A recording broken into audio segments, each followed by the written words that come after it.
What do you think about it, Tariq? Are we fundamentally good or bad? What about your friends, your family? Before I get started today, I'd like to kindly ask that you like and comment down below. Any little bit of activity like that helps the channel get more eyes to it. It helps the YouTube algorithm, and it is much appreciated. Thank you in advance.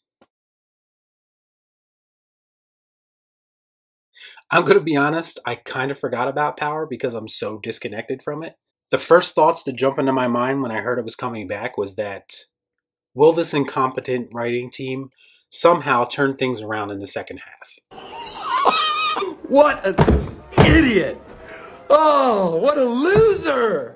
Just to be clear, I am in no way optimistic that that will ever happen. But I tried to go into this episode with a little bit different outlook, so I don't just immediately resort to shitting all over it. Because I don't want to hate Power. I don't think anybody out there wants to hate Power. Prior to book 2, this was one of my favorite shows. But I have come to the realization that this isn't the Power that we know and love. In fact, it's mostly a completely different show that just so happens to have characters that cross over with it. Now, a major problem for book 2 is that a lot of those characters that are crossing over aren't interesting whatsoever, and I think it's a little late in the game for them to change my opinion on that. But the fact of the matter is, even though I tried to go into this episode with the most positive outlook possible, there's just too many things wrong with this show that can't be ignored. I'm sorry, but a lot of these characters are just so frustratingly annoying and poorly written, and I just cannot relate with them on any level. There's no one for me to root for. Everyone is so unlikable. Everyone knows how I feel about Tariq and Tasha. I can't stand either one of them. I never could. I don't want to see Tariq succeed. I don't care if Tasha rots in jail forever. It makes no difference to me.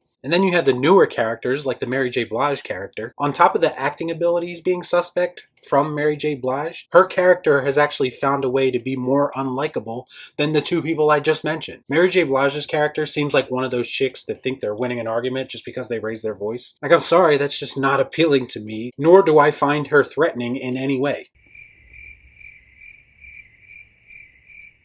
So this episode has a lot of Sax and Method Man trying to put their plan in place to basically pin everything on Tariq. That includes Method Man manipulating Tasha into thinking she can actually win this case. There's a jury selection scene where Sax makes it painfully obvious that he has ulterior motives, and for some reason the judge just doesn't pick up on it at all. She makes a comment like, wow, that was a lot easier than I thought, and clearly something is going on, but she just does nothing about it. Hey, Miss Ladybit. I can only assume that they're using their incompetent writers to comment on the incompetence of the judicial system. Sax's boss, Steven, actually questions his jury selecting method. He actually says that the millennial nerds that he picked will vote not guilty just because they think they're going to get a date with her. I don't think I've ever heard anything more 2020 in my whole life. It's like when thirsty dudes like a lot of chick selfies on social media because they think it's going to end up with them having sex with them at some point. That was actually kind of a funny bit. Good job, Power. This episode actually brings 2-Bit back into the fold, and they actually offer him freedom for his testimony. He doesn't give them a whole lot, but he does just enough to point the blame in Tariq's direction, which is what they want. 2-Bit does have a lot of information, so it'll be interesting to see what his freedom means for some other characters, including Sax, who I say should be worried, but up until this point, he's faced like 0 consequences for his actions, so I wouldn't expect anything to change. Sax tries to tell his niece to stay away from the school. She's not all about it because she's in love with Brayden. She says that Brayden is not involved with Tariq in any way, and that he's a good person, just like Sax. Really? The biggest thing to come out of this scene, other than the fact that Sax fucks sex dolls, is that his niece is an incredibly shitty judge of character. The rest of the episode kind of deals with Tariq's operation basically being discovered by Mary J. Blige's family. Brayden gives it away that he knows a little bit too much about Kane, and that makes him uncomfortable. This leads to Kane driving Brayden and his brother into the hood, and he basically forces them to sell drugs on the corner. I thought this was a little weird, and it seemed like a situation that they could very easily get out of. I know they were dropped off in a place that's not familiar to them, and that's kind of the point, but I think if they just picked a direction and walked in it, they would probably find their way out. Just saying. Anyway, Brayden actually thrives in this situation and does a really good job, which came off a little bit weird because I don't really take him as being the crafty, thinking on your feet type guy. Don't be hating! But nothing else really makes sense in this show, so why would that, I guess? Brayden's brother is not so fortunate, and he actually compares the situation to Die Hard 3. Without the sign, of course.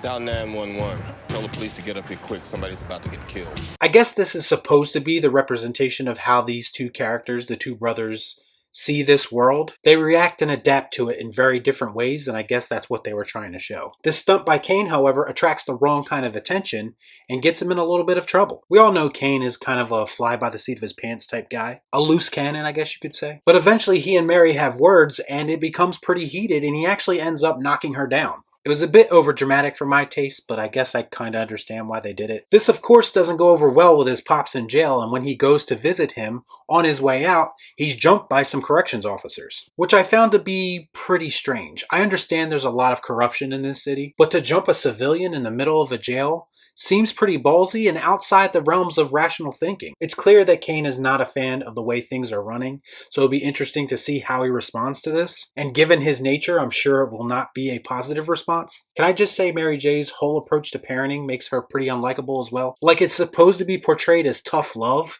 but it just comes off to me as being overly critical, and this whole time she's been tougher on the more well-behaved kids. Don't get me wrong, they're annoying, but Kane is the one she should have been reprimanding the whole time. To be quite honest, I think that whole family is just a low point of this show. I honestly don't care or like any of them. Each of them just makes questionable decision after questionable decision, and then they argue about it. To me, they're just an incredibly shitty drug operation. They're constantly talking to each other about what's good and bad for business. The reality of the situation is that the characters suck so bad that they're all bad for business. None of these characters really make decisions that benefit this operation in any way. Honestly, they're all thinking for themselves as much as they want to claim they're not. I didn't say much about Tariq because honestly he wasn't in much of this episode. He and Brayden have this signal set up where they're supposed to alert each other if the chess pieces are down, but when Brayden actually uses it, Tariq doesn't do anything. He literally just sits in his room, looks worried, and plays a pointless chess game with Sax's niece. So what was the point of the signal if you're not going to do anything about it? By the way, for being the most busy character in the history of television, somehow he still found time to play this chess game with this person that he can't stand. He flirts with one girl, he repels another, he talks to his mom.